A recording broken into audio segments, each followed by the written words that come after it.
যাবেন eigen, position নিয়ে fight করার জন্য প্রস্তুত। একটা লঞ্চ প্যাড রয়েছে, সেটি ব্যবহার করে দিয়েছেন। উড়ে যাবেন, টার্গেটেড হতে পারেন। ওকে, লঞ্চ প্যাডটা টেরেসে হলে হয়তোবা কিছুটা অ্যাডভান্টেজ অ্যাড করতে পারতেন, বাট ব্যাপার নয়। স্টিল তারা ম্যানেজ করেছেন সার্কেলের ভেতরে।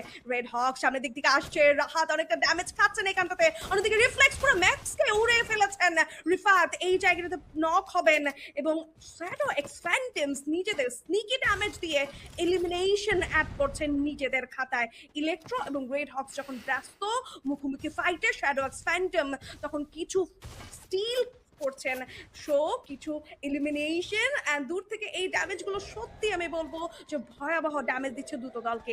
রেড হকস ইলেকট্রো মুখোমুখি দাঁড়িয়ে রয়েছেন।